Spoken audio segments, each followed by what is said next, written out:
Hello there, my name is Thomas O'Regan and I'm a professional property investor here in Australia. Now, I work with a buddy of mine and he's buying his first home to live in, and I tried to give him some advice as an investor and just say, hey, consider these things because, yes, you are buying a home, but if something goes wrong, you want to at least have it be a good investment for you.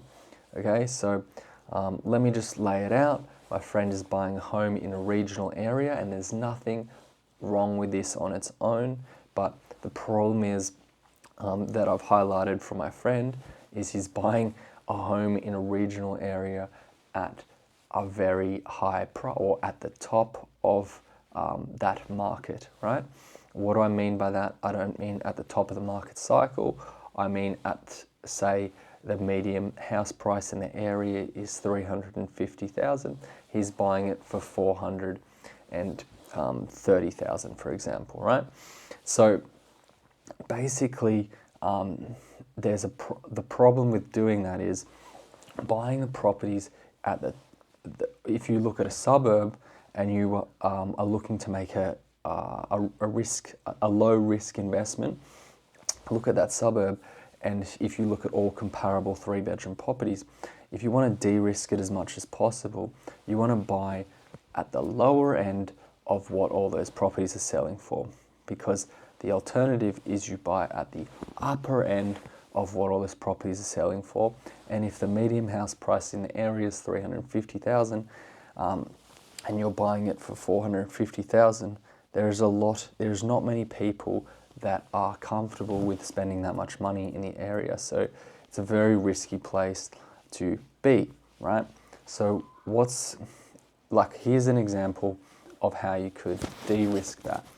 Now, say if you bought a property for 250,000, obviously there'd be a lot of problems with the property, but the reality is that property, you've de-risked most of that investment already. Yes, you would have to inject some capital to get it up to scratch, but even if you injected some capital into that property to renovate it, you would have to, or you could inject a significant amount of capital, say even $50,000 or more, and that would bring that property right up to the same level as the median properties, but costing you less. Therefore, you've sort of de-risked that property there, right? Alternatively, you could just say, oh, I just want to buy a property that's already fully renovated, yet you're paying a premium for that property that is far in excess of the median house price of the area, and you're actually paying, and most of the time you can be paying more than it's actually worth to just simply do the renovation yourself. Now, let me give you an example of another area. Say, for example, the median house price is $4.5 million, and you're looking on the market and there's properties at $5 million, $6 million, $4.5 million, obviously, and $3 million. Now, if you're buying a property for $3 million, it's obviously not going to be as nice as any of the other properties, but the fact is, you are buying a house for $3 million in the area, and it is livable. The house is livable, okay? But what you are buying there is you're essentially just buying it for the land value. And you may be thinking, gee, land value at $3 million, that's really expensive. Well, yeah, some places are really expensive. So what I'm saying here is you could buy that property for $3 million, put a $500,000 renovation in it. You could even put a $1 million renovation into it, get it. You could almost knock it down and build an entire new house that cost you $1 million, and still you would only be into that deal for $4 million. So there's a very good chance you could quite easily sell that property and make a profit, therefore de-risking the property portfolio or that investment itself.